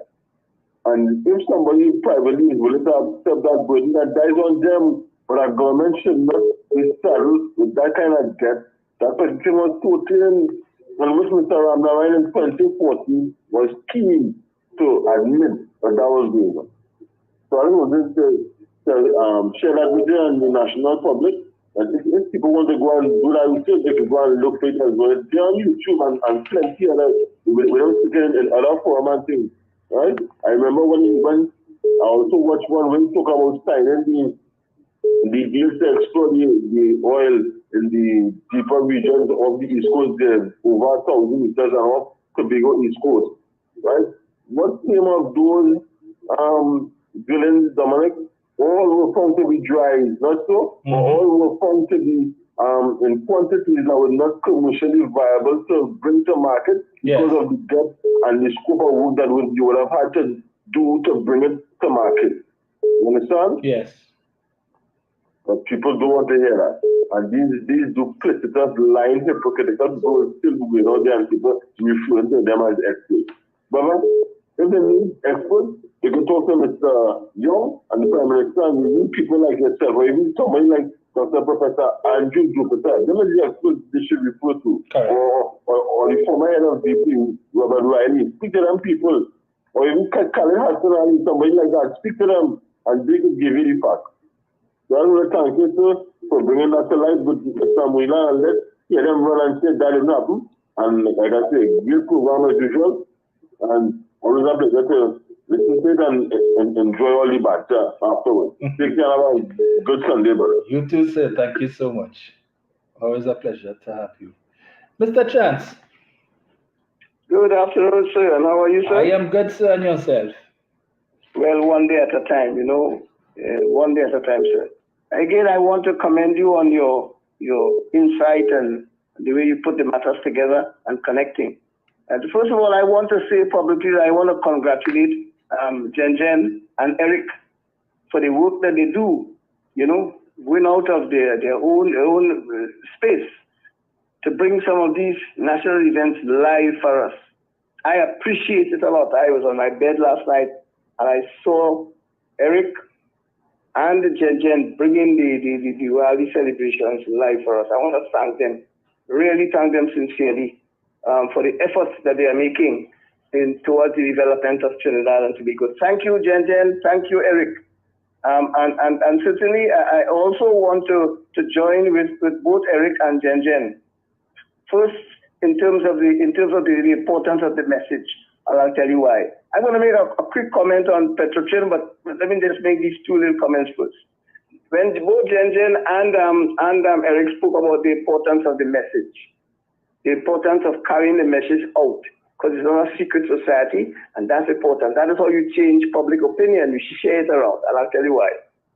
Last week, I was in a particular place doing some business, and there were 4 of us in line to do the business. Well, the place in which I was waiting to do my business, the people were a bit tardy, slow, and all of that. And the gentleman behind me, one of them said, "Why God, look how this place is. We are coming to do business here, and these people don't seem to be interested in us. They seem to be taking us on." And in that same breath, you know what that gentleman said? Them people just like rowdies. He said, "I am a quotation, I am a businessman. I'll tell you why I say I have to share the message." He said, "I'm a businessman, I just do real business. And when I hear rowdies say, boy, can you use that next to me, and I write it. When I hear rowdies say, boy, that you're going to tax them people who selling mortar, then people who selling nuts, boy, and the lady who bringing out she taking the tray, boy, I say, oh, God, I'm not a go, boy. Oh, God, boy. If I'm not telling that, I tongue waggling my mouth to talk, but I say, no, I know how this place is. So the point I'm making is this. You have to understand that there are people out there talking gobbledygook, poppycock, and barrel wash, and it is seeping into the population. These are presenters on the radio talking that, and it is seeping into the society all over the place. Because I heard it on a platform on 91.9, those 2 people talking about they want to tax those people. Then there was another something on TikTok, where a guy pointing out that is seeping into the knowledge, into the space of our citizens. That is why there's to carry the message around. Because you are hearing it now. The Minister of Finance, in his presentation in the House of Representatives, debunked that. He says that is not so. They will not fall into the Revenue Authority. And when he was closing up the debate in the Senate, he said it again, underscore it again, that these people will not fall into the tax bracket. So we have to continue to speak, because there are people out there with poisonous tongues and poisonous pens. And we have to make sure that we correct that. Very quickly now, let me go to Petrotrin. And I'm going to brief on Petrotrin. Well said, Dominic, with respect to Petrotrin. I'm going to be reading, and I know, as Jenny said, when we speak here, we speak from a source. I'm quoting my source. My source is The Guardian, the 25th of the 11th, 2015, 25th of November. Hear the statement of the Guardian. financially troubled state of the energy company Petrochem. When you say a business is financially troubled, what do you think it means? You think it's making money? Huh? When you hear financially troubled, what do it mean? It means it's getting trouble to keep its finance and to pay its debt and to operate. Financially, financially troubled state energy company Petrochem suffered another blow. This after it was downgraded by Standard & Poor's. You know who Standard & Poor's is? Standard & Poor's is an international credit agency that rates 193 countries of the world. They move around the world and give you a credit rating. And based on that credit rating, people invest in your country. So that is significant. They said that they're downgrading Petrochem. And here this part. This comes 6 months after another international rating agency, Moody's, downgraded Petrochem. So two of the top international credit agencies in the world downgraded Petrochem. You think if you're making money, they downgrade you? They say you are financially troubled. That is why they downgrade you. Now let me tell you, let me give you the other part now. I'm going to the other part. You spoke about Mr. Hassan Ali when he said that they go out of business.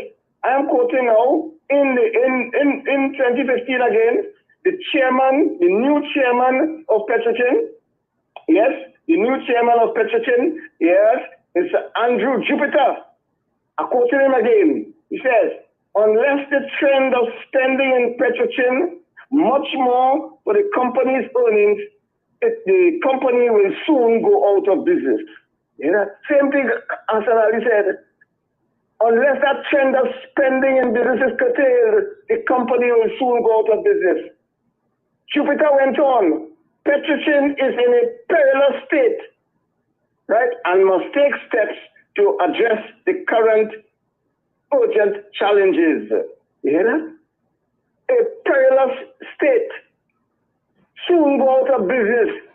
So what are they talking about? I heard on 91.9 they brought two gentlemen there to talk gobbledygook and poppycock. I don't know what them there saying that Petrochem was making money. Well, I have here Petrochem was financially troubled. And I have here, there are two international rating agencies. You think if you go to Europe, they ask anybody who's Kevin Radline, they say, who is that? You think anybody know who's Kevin Radline?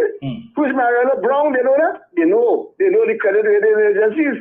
Moody's, Standard & Poor's, they know that. Those are internationally rated. Kevin Radline, who is that? Kamla Prasad, who is that? Mariella Brown. Who he? They don't know. Because these people are not internationally known with respect to rating these countries. And let me close with this part now. And this is the part I want you to hear, you know. This is the part that I really want you all to hear. This is the part that will close the deal for me with respect to Petrochem. In July 2019, hear me now, you know, in July 2019, the 17th of July 2019, the Express, hear the headline here. Moody's Lords Petrochem refinery closure. That's the headline. Moody's Lords, LAUDS means congratulate, applaud. They give an applaud. They applaud the work of the government. They went on to say, Moody's Investor Credit Rating Agency believe the government has so far shown effective policy making by restructuring Petrochem. Let me read that again for you know, because Dr. William restructured Petrochem, and here is Moody's, an international credit agency. What they say? The government have shown so far effective policy making by restructuring Petrochem. And they went on to say, as I close, the international rating agency said, and I'm going to read this part slowly for the people, you know, had the government not done so, it could have devolved into a potentially hazardous fiscal situation. What does that mean? That means we have no money to run the country, and we'll be facing the doors of the IMF. That is what that means in other words, where you have loss of jobs, unemployment, All our grants and so on disappear. That is what we are facing if we had continued on the road with Petrochin. So I want to close, my dear people. I gave you quotations from international rating agencies, you know. I told you where to look for it. The last one I gave you was the 17th of July 2019, the Express. Moody's, Lords, Petrochin. I also gave you the Guardian, 25th of the 11th, where they spoke about Petrochin being downgraded. And I told you about the chairman, Andrew Jupiter, what he said. So the case is closed. I want to congratulate Dr. Rowley and his government for taking this very strategic step to ensure that Trinidad and Tobago does not knock at the door of the IMF. Because when we do so, all our people will suffer. All our people will have problems. The old age pensioners have problems. The public assistance, disability. What about those people in the public sector with salaries? You know, as I said before, how much it costs to pay the public servants every month? $1.9 billion. Where they going to get that? Where they will get that money from? When IMF tell them, no, you can't pay all that money. They don't send home people like they did in Barbados. They send home 3,000 people. IMF told them they had to send them home because they can't get them that money.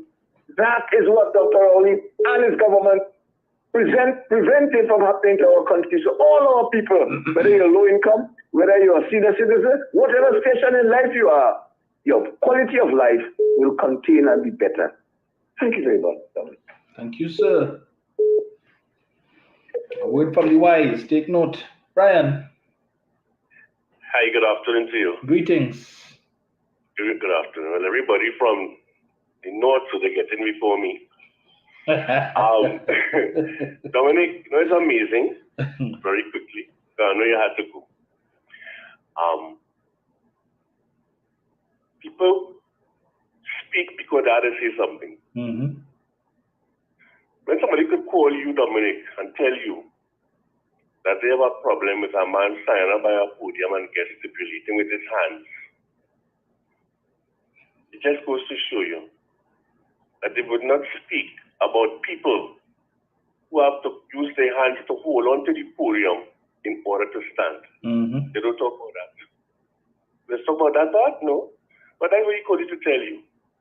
And you see, Dominic, Mr. Chance is correct because most of your callers, all your callers are correct. Because I'll tell you why. I listen very attentively to a particular radio station news. I made every effort to be at home to listen carefully. If I had to go out, I put on car radio and I listen on the prime time news, 7 o'clock, 8 o'clock, 12 o'clock, 4 o'clock, 6 o'clock. I even looked at the television stations for prime time. And the EMBD issue, Dominic, only came on one day, maybe 2 days. Up to this weekend, today, I listen again to say, okay, let me see if I hear anything. You know what the news this morning, Dominic? A truck in, they call this place in Israel overturned, and they kill a few people. A truck overturned. That is news for who? That is news for people up in the Middle East. As sad as it is. But something as important as the EMBD case, that particular matter that involves so many people that many Trinbagonians don't know about, you wouldn't hear it. That's not making any news at all. But Churchill made one statement in the parliament, and that was news for almost 2 weeks. 7 o'clock, 8 o'clock, 12 o'clock, 4 o'clock, 6 o'clock. They repeated it. But that EMBD case, they don't want nobody to remember it. But we will remember because he has to send in his defense. And we know all what he's going to say with respect to persecution. So I won't delay you anymore with that because you just have to wait and see exactly what his defense is. Correct. And thank God, after it goes before this learned judge, that we have an appeal court. And it may very well end up in front of Justice Aboud again. in the appeal court. So we'll wait and see. You understand? Yes. Because why this learned judge, I don't want to move like Eric and say certain things, but why this particular learned judge is going to deal with the matter coming up on the 6th, sometime in November. You better see the outcome. Yes? And then we will determine exactly what is really going on in Trinidad and Tobago. And I know you have some police officers listening here. Right? And I'm hoping that this matter, this criminal, fraudulent matter, is sent to the DPP. You understand? Let the DPP determine exactly whether or not a case can be made out against these people. Because if it doesn't happen, woe be unto us if UNC gets back into office. They will do it again. But they mightn't email this time. They will talk face to face. Correct. You understand? The same way they want a cashless society. Because they don't want nobody to follow the money. So there was a blanket on this AMBD case issue all week. All this weekend. And I doubt you will hear it until after the case is called. That is what we have to face in this country. That is why the gentleman, according to Mr. Chance, could stand up. Because there are only certain things being preferred, because everybody else, all who have bought out yet, waiting to get their share of a buyout if UNC should get back into office. Understand? And that is what we have to face. So Kenny always says how many people are speaking on behalf of good governance. Sir Chance and all the others, Simpleton, you understand, Mr. Yates, everybody, Eric, everybody, and all the other callers who call in, always speak on behalf of good governance. And there are those others, when they speak, it is repeated in the dailies because they get a page in the papers to talk this stupidness for people to read. And certain people, ignorant as far as I'm concerned, as a businessman, as Mr. Chan said, will stand up and make that statement. And if he only thinks a little, he'll recognize that that does not make sense. And if he only looks at the parliamentary channel when he has an opportunity, that the finance minister explained that ad nauseum in both houses. But they wouldn't do that and listen to that, you see. They're like the little bacchanal.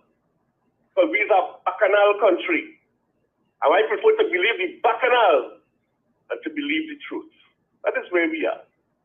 Dominic, again, ad nauseum, we come up to the Petrotrin and the refinery. And I don't know how to explain this again. Right? But I have certain friends in there still. And I asked them, what is the condition of the refinery today? I asked over on Friday.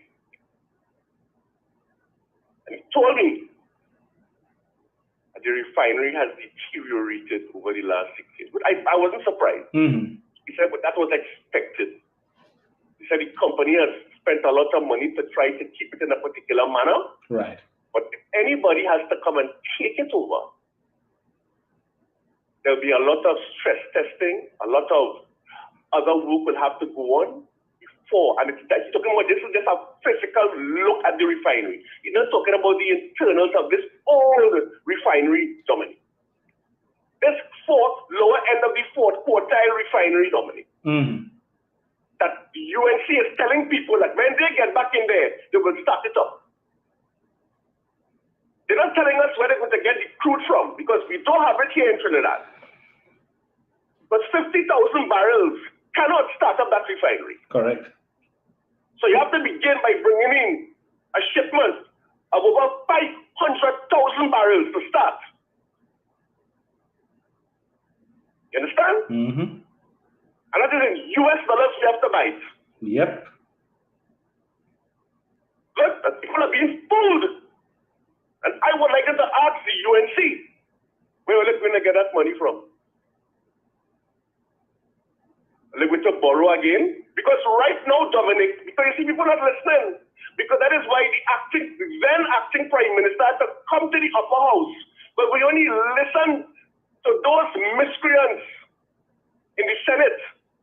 He had to come and debunk what they were saying because they were lying to the public. The bald-headed, big mouth, waste of time one.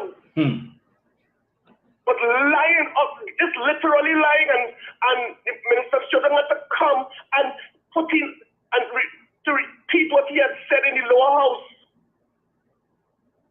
You understand? He even told them and he reminded them that we are still owing over $400 million for crude purchased. And they keep just refinancing it because they don't have the money to pay for it. Yep. Because you know why, Dominic? Because nobody to pay for it, you know, Dominic. But you know what people telling them who they have the money for? No, we don't want $50, we want US dollars. And people not understanding that. It's $400 million, over $400 million US dollars we have to find to pay for that oil. You understand? And the foreigners may have been paid for it, you know, Dominic. But you see the local banks who may have secured the loans. Yes. They want the money back in US currency.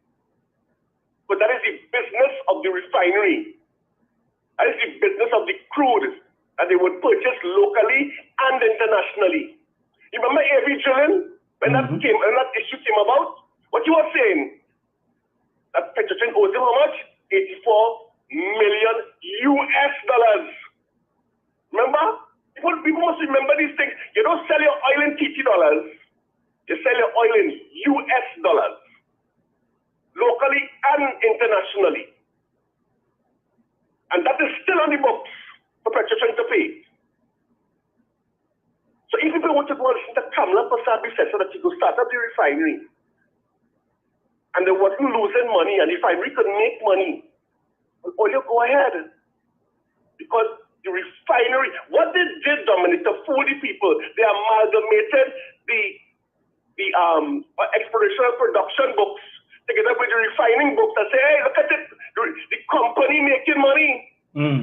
So they hid the fact that the refinery was losing, and they knew it was losing. That's why they came out and they spoke about it periodically. But nobody wasn't really listening. They was hearing, but they wasn't really listening every time. But now we're pulling back the facts of the matter.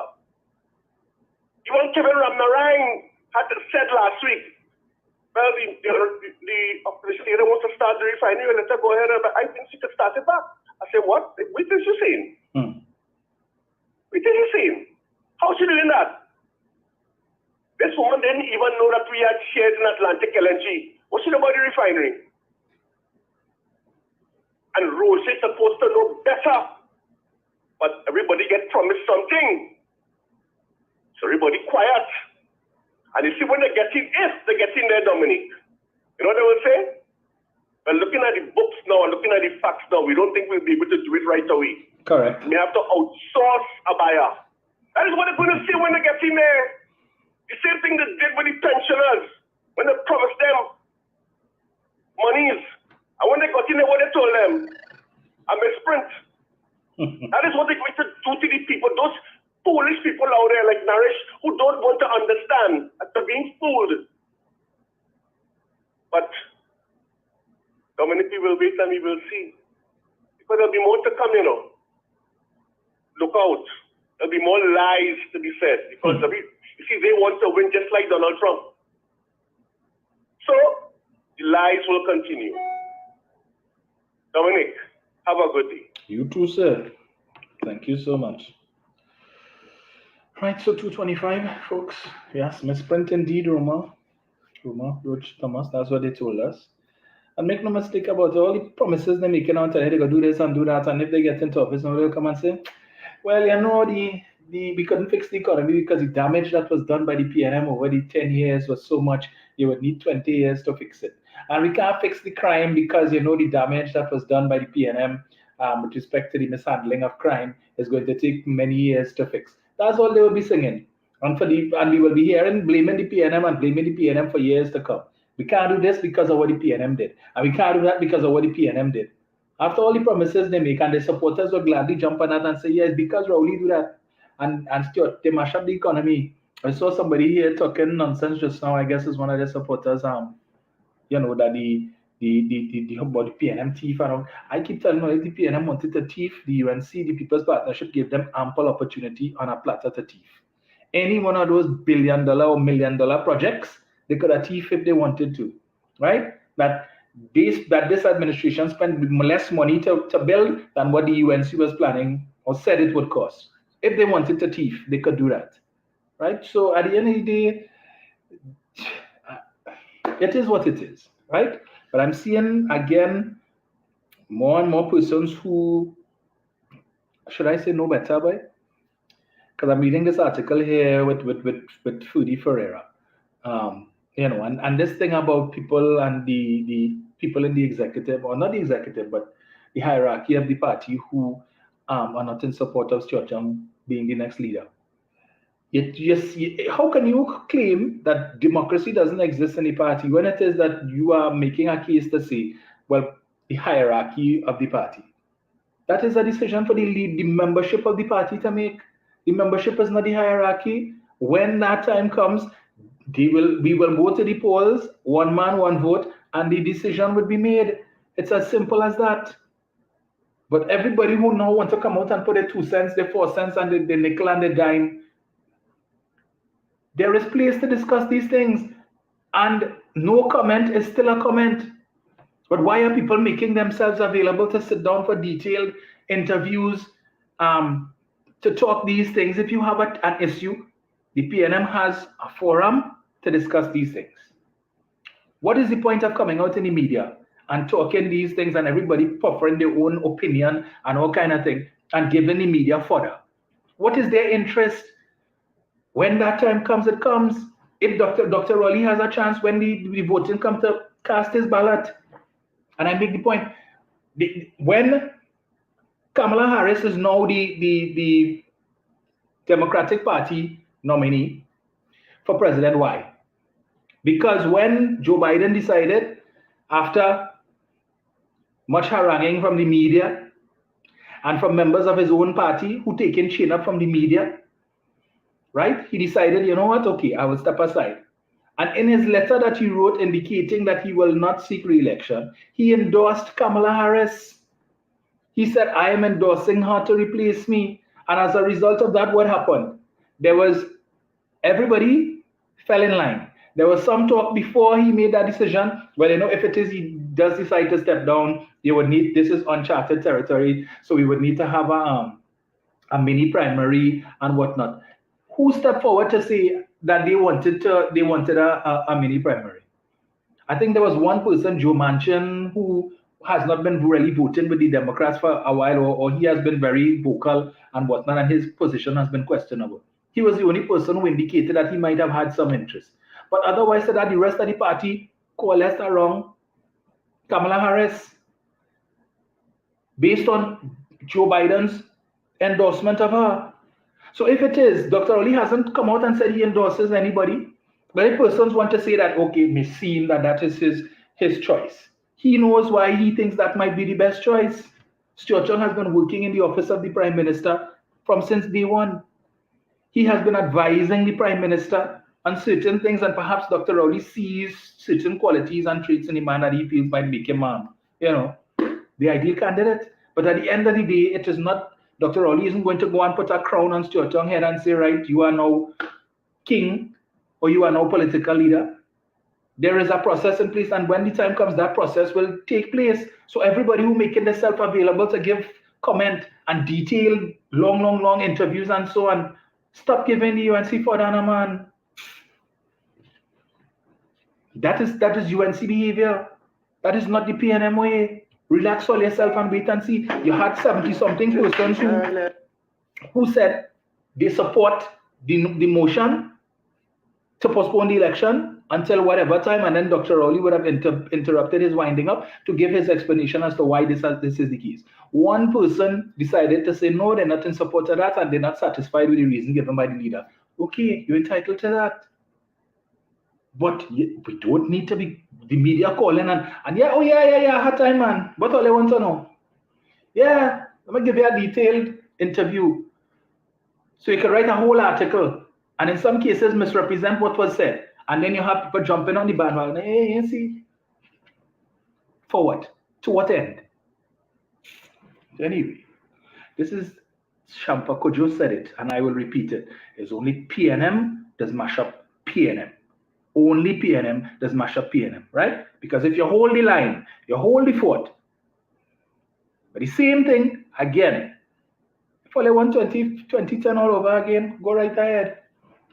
Go right ahead. But for the 5 years, 3 months, and 14 days, as I said before, when they're doing their rubbish, don't expect me to come and sit down here and talk and tell everybody this happened and give you details and granular details about what happened. I'm not going through that again because we shouldn't have to be going through that. We should not have to be going through that, right? So all we want to come and talk about the PNM suffering the country and the oppressing people and this is nonsense, it's rubbish. What oppression? You all see what's happening in Tobago? Look how many trainees gone across there. Hotels, book up. Guest houses, book up. Money spending. This band called Foggy Angels or something. The man says the biggest they've ever had, over 4,000 masqueraders playing. Where the money come from? The oppressed? The band playing is for free? How they staying, how they paying for the guest houses, how they buying food and all of these different things, but we oppressed and we suffering and things bad and the economy bad and rowdy suffering people. Miami Carnival was just the other day. How much trainees went up, right? And then you have Carnival coming up again just now after that. I went to Price Mart, Mausica, a couple of days ago just to get some juice. If you see the length of the line, everybody with a full trolley. I'm sure, there was a lady there, she and her friend, I think it was, and she recognized me. And she called me when I was on the phone, and I just told her hi. And she was right behind me in the line. And when she saw the length of the line, somebody called her because whoever was picking her up, I guess. And she said, she told the person, she said, but I thought people in Trinidad was catching the aunt, the uncle, and the nenen. If you see the long line inside here, but we suffering. We're struggling. The Minister of Public Administration had to tell us on the news the other night. People complaining they don't have jobs, but the public service has over 13,000 vacancies. Over 13,000 vacancies. Why some of these people who are looking for jobs, why it is you all don't go and do something and get skilled or to be able to apply for the jobs? Every time you open the newspaper, you go on social media, you're seeing jobs there, qualifications. Because you're not qualified for the job, but you prefer to sit down and rock back. And complaining, I don't work for the young people. I don't work for the young people. But if you're not pointing them in the right direction, what do you expect them to do?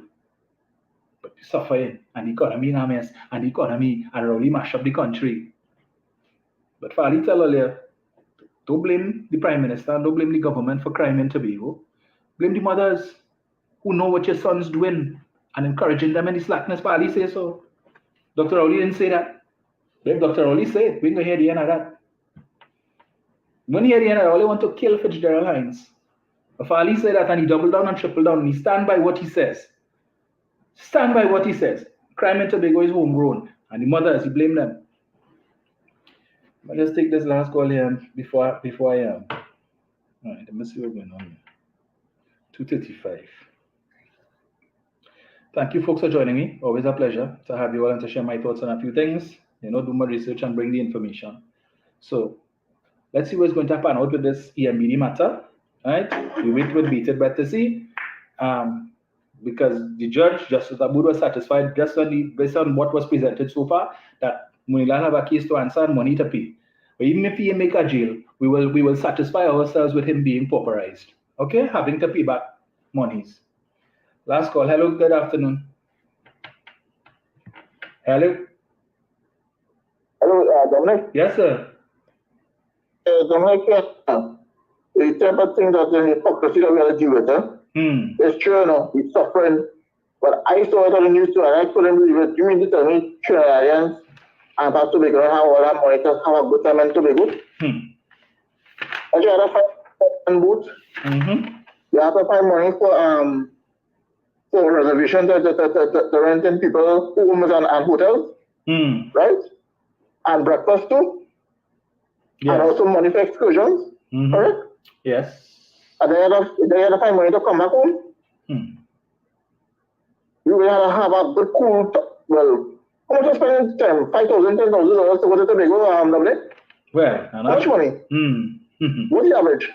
What's the average money to spend in Tobago? Well, a bit of that excursion. Yes. A good bit.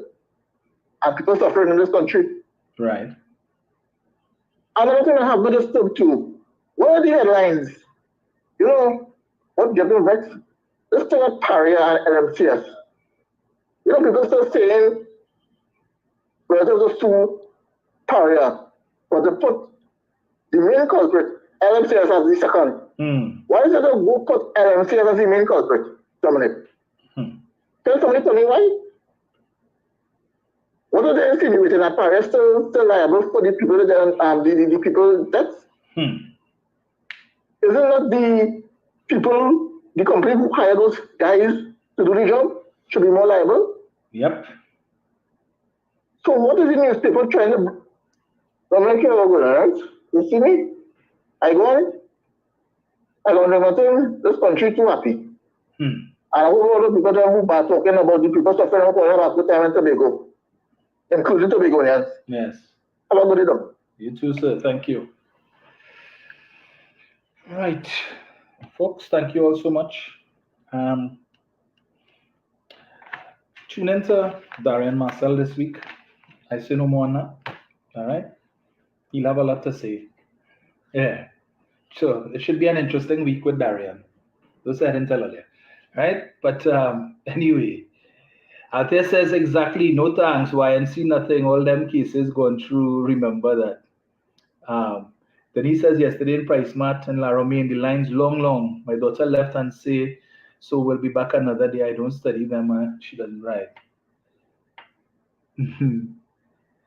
They are doing interviews because they want to feel important. They don't realize that they had their time. Matanal Bando says that. And I'm seeing some articles in today's Express. Again, the media. Lahant warns of PNM members the dangers of unwavering loyalty. And then on the other page, Cummings gains ground spooking Young's supporters. And the media is right there to try and drive a wedge. And Bacchanal, because they need to uphold this thing with Bacchanal in the Balize. Right? Anyway. May the best man win, yes? May the best man win. Folks, we'll talk again on Tuesday morning, 6:30. Tuesday is a holiday. So I guess Thursday we could probably do 11 o'clock, Tuesday being Diwali. Yes, I saw Annette says Juju is on tonight at 8. So you all can tune in to Juliet Davy on her Facebook page, J. Sharon Davy, tonight at 8 o'clock. I know yesterday she was trying to see if it is that she can organize to have Mr. Aruka share the live with her, right? So basically you'll have the Facebook version of the Juju Love Show from 91.9. All right, so if you're inclined, check them out tonight. And God's willing, we will chat again on Tuesday morning. Maybe we'll delve into one or two of these articles in the Express today, right? The great divider or dividers, that is the Trinidad and Tobago media. So Legacy Guy, thank you so much. Margaret Matheson, thank you. Angela Marie Villapana says, why wasn't UNC cohorts required or held the same standards that I expected of the PNMs? Where were all these so-called questions during the UNC's reign? Exactly. They find things going too good with the PNM, right? And they need to push this. The PNM and UNC is the same. And unfortunately, you have some PNM people who are only too happy to facilitate that nonsense in pursuit of their own ambitions and their own agenda, right? But okay, but we will see how that will go. Remember, it's not just about, how I should put it, boy, who could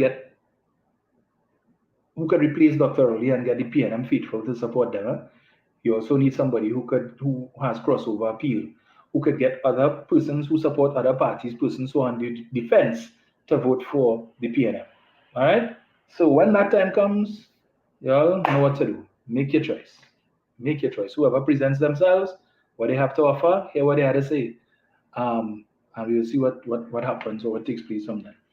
Angie Sherry, thank you so much, Sedena. Gillan Jackson, same to you. Point Kumana Sharon, Sign Atu, same to all of you guys. Denise Bramble, Ambery Montique, Melka Rock, Wilma Young, Donna Steely. We'll chat on Kurt Show. Thank you guys. Enjoy the rest of your weekend. We will chat on Tuesday.